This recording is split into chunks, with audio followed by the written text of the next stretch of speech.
sou o Dr. Daniel Figueiredo e nós estamos aqui de volta no podcast Medicina do Futuro com um tema muito interessante e que afeta muitas pessoas, que é a disbiose intestinal. Vocês já ouviram falar nisso? Disbiose é uma alteração do número e do tipo de bactéria que nós temos dentro do nosso intestino. Mas antes de falar isso, eu preciso destacar um papel promissor que é esse conhecimento do intestino na medicina do futuro. Porque quem souber como esse intestino funciona, consegue regular esse paciente, diminuindo muito, por exemplo, doenças autoimunes. A gente sabe hoje que esse intestino é muito mais do que um órgão de digestão, absorção e excreção. Ele é um órgão imunológico. 70% da nossa imunidade está nesse intestino. 80% dos neurotransmissores do tipo serotonina são produzidos no intestino.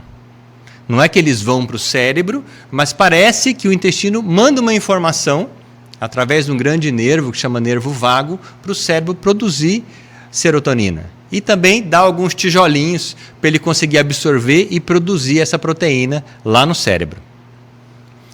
Diminuir ou aumentar a sua chance de doença autoimune. Se eu cuidar desse intestino, eu diminuo muito. Hoje, o Dr. Alessio Fasano, o renomado Dr. Alessio Fasano, que é o chefe da gastroenterologia pediátrica de Harvard e foi candidato até a ganhar o Prêmio Nobel de Medicina alguns anos atrás, ele já fala há alguns anos que toda doença crônica vem do intestino. O que eu acredito é que toda doença crônica passe pelo intestino em algum momento. E que esse intestino é fundamental para você ter uma vida mais harmônica, uma vida mais saudável. Mas vamos começar a falar o que é essa disbiose intestinal no final das contas. Disbiose significa desequilíbrio. Então vamos imaginar que eu tenho uma mansão e eu resolvi fazer uma festa para 1000 pessoas.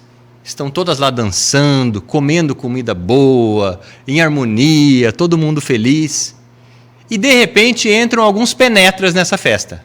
Até penetras começam a comer a sua comida, acabam com a comida, começa a criar confusão, diminuir a harmonia dessa festa que está acontecendo e afetar a sua mansão como um todo. Não é só lá no salão de festa, não. Pode alterar até lá os quartos da sua mansão. É mais ou menos isso que é a disbiose intestinal. É uma alteração no número e no tipo de bactéria. Bactérias que a gente pode dividir, é uma divisão didática, né? Em bactérias boas e bactérias ruins. Então é como se eu aumentasse o número das bactérias ruins nesse intestino, alterando muito do meu metabolismo. Como esse intestino é responsável por imunidade, por produção de serotonina, por diminuir a sua chance de doença autoimune, você, consequentemente, vai ter uma alteração de todos esses fatores. As principais causas dessa disbiose intestinal são várias, mas as principais é uma alteração alimentar. Comida é sempre informação. Ou eu estou mandando inflamar, ou eu estou mandando desinflamar. Não tem comida neutra.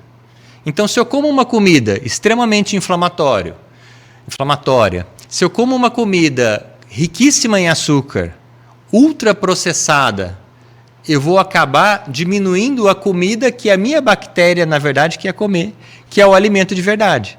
Ela quer comer fibra, ela quer comer comida fermentada, ela não quer comer um pacotinho de biscoito.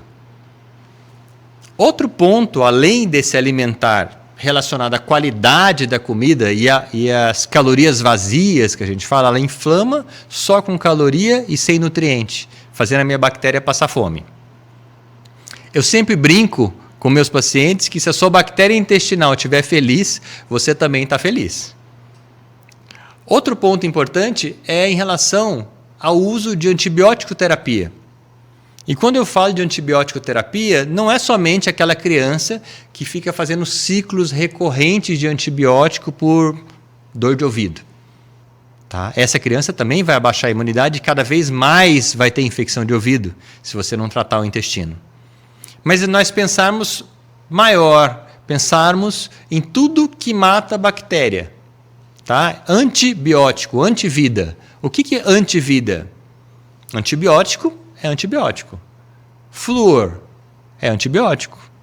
Cloro água sanitária é antibiótico, pesticida é antibiótico, conservante é antibiótico, alguns espessantes são antibióticos. Então, se nós pensarmos bem, todo dia a gente está mandando uma informação de morte de bactéria para essas bactérias que a gente precisa delas para ficar feliz. E, consequentemente, eu tenho que dar alimentos para ela conseguir crescer de novo. Então, esses alimentos são alimentos que a gente considera alimentos prebióticos. São alimentos que elas gostam de comer. Então, eu tenho prebióticos normais, fibras, né? Um chuchu é um prebiótico. Eu tenho prebióticos de mais alta digestão, como alimentos fermentados. Então, quando a gente fala de alimentos fermentados, eu tenho as conservas e eu tenho alimentos prontos que a gente pode comprar, que são fermentados. E eu sempre explico para o meu paciente também em relação aos russos, né, que 6 meses por ano eles não têm alimento, né, eles comem conserva. E são extremamente grandes, fortes, porque as bactérias adoram essas conservas. Mas se você não tiver tempo nem vontade de fazer uma conserva, você pode comprar isso pronto, para alimentar essa bactéria. Então eu tenho prebiótico, que é comida para a bactéria, eu tenho probiótico, que é a própria bactéria que eu vou ingerir e ela vai passar pelo meu estômago e ficar vivo dentro do intestino, e eu tenho simbiótico, que são a junção dos dois. Eu vou dar tanto a bactéria como a comida para essa bactéria comer. Eu tenho alguns outros tipos também, mas eu acho que não vale a pena a gente falar neste momento. Quando eu falo da paciente com disbiose, o que a gente pode fazer para diminuir essa disbiose? Primeiro, diminuir essas comidas inflamatórias que as bactérias ruins gostam de comer, aumentando fibras, aumentando alimentos de verdade, aumentando a ingesta de água. Eu brinco com alguns pacientes também que alguns são cactos, né? Não bebem água de jeito nenhum. Realização de exercício físico. Olha que interessante. Se eu fizer exercício físico, eu diminuo a minha disbiose intestinal. Manejo do estresse. Muita gente sente o estresse lá no intestino.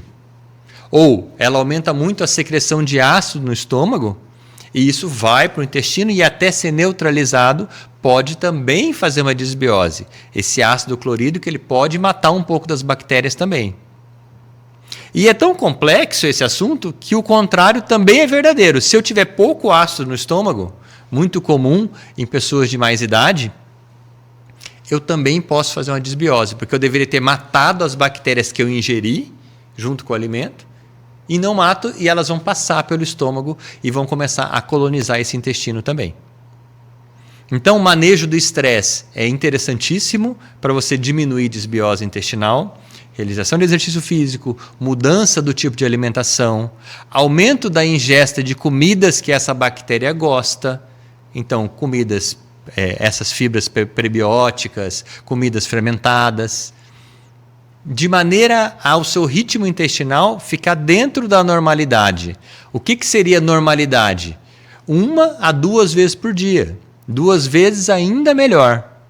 Por quê? Você tem que pensar que da boca ao ânus é um tubo único, tá? Então, se está entrando comida pela boca, ela tem que sair. E se ela não sai, aquelas bactérias que estão lá no seu intestino grosso, né, que é a parte final do intestino, vão começar a se multiplicar. Se multiplicar em progressão geométrica, multiplica em grande quantidade. Se ela não tem por onde sair, a tendência dela vai ser voltar para trás. Né, fazer um caminho retrógrado e chegar lá no intestino delgado, que é o lugar de maior absorção que você tem de nutrientes. E se ela chegar lá no intestino delgado, aquela vitamina B que você comeu, né, conseguiu, passou pelo estômago, conseguiu quebrar e chegou bonitinha lá no intestino delgado, ela vai lá e vai comer. E a sua tendência vai ser fazer o quê? Uma desnutrição. Uma desnutrição independentemente do seu peso corporal. A gente tem muito pacientes em sobrepeso, obesos, que são desnutridos. Provavelmente, uma das causas é essa disbiose intestinal. Então, é um panorama grande. Hoje se estuda muito essa parte de disbiose, da qualidade dessas bactérias e como aumentar ou dar comida somente para as bactérias boas, e como que eu lido até mesmo com quando eu mato as bactérias ruins e ficam aqueles pedacinhos que podem inflamar. E como que eu posso tratar os pacientes depois de iniciarem antibiótico terapia? Porque o que é comum, por exemplo, uma paciente com infecção urinária. Eu vou dar um antibiótico para tratar a infecção urinária. Só que esse antibiótico ele vai abrir dentro do intestino. E é como se fosse uma bomba atômica. Ele vai matar as bactérias do intestino. E essa paciente pode cursar com crise de ansiedade. Olha que coisa, ela tem uma infecção urinária, ela tomou um antibiótico, aí ela entra em crise de ansiedade e às vezes vai no psiquiatra e ele dá um remédio para tratar a ansiedade. E era uma paciente que antes não tinha ansiedade. Provavelmente o que ela deveria tratar era o intestino, com mais alimento para essas bactérias boas. Então é um tratamento complexo, mas saber que isso existe e observar os efeitos desses alimentos inflamatórios no seu sistema é uma coisa muito interessante para você ficar mais desperto do o que tem relação com o quê. Por quê? Eu posso comer uma comida inflamatória e só ter a resposta daquela comida, a resposta ruim, 3 dias depois. A gente fala de hipersensibilidade tardia mediada por um anticorpo chamado IgG. E o efeito não precisa ser intestinal. Porque a coisa mais lógica a se pensar é, olha, comi uma comida estranha, inflamatória, eu vou ter diarreia, eu vou ter constipação, eu vou ter distensão. Mas não, eu posso ter efeitos à distância. Eu posso comer uma pizza no sábado e na segunda-feira ter uma enxaqueca. E aí eu perco a ligação, porque eu posso falar assim, olha, segunda eu comi só salada e tive enxaqueca. No sábado eu comi pizza e não aconteceu nada. Mas essa enxaqueca da segunda é pelo sábado, entende? E os efeitos são no corpo todo. Hoje a gente fala dos eixos de relação de todos os órgãos com o intestino. A minha base é a ortopedia. Na ortopedia, se eu coloco lá intestino e artrose, osteoartrite, né, envelhecimento articular, hoje eu tenho 77 mil artigos publicados relacionando envelhecimento articular com alteração intestinal. Com sobrepeso, sem sobrepeso, com desbiose, sem desbiose. Mas o paciente pode ter alteração de humor, ele pode ter alteração de pele, né, acne, eczema, ele pode ter alteração intestinal, com certeza, mas os efeitos são variados. Ele pode ter esteatose hepática, gordura no fígado, pela desbiose. Então, o que vocês precisam saber é o seguinte, são vários sintomas que são causados pelo mesmo problema. E esse problema pode ser tratado de diferentes formas, com singularidade, como eu sempre costumo falar para o meu paciente. Para você, o problema é esse, o tratamento é esse. E para outra pessoa pode ser diferente. Gostaria de agradecer aos patrocinadores. Espero que vocês tenham gostado. Sugiro que vocês me acompanhem nas redes sociais e o podcast vai sair toda sexta-feira à noite, às 20 horas.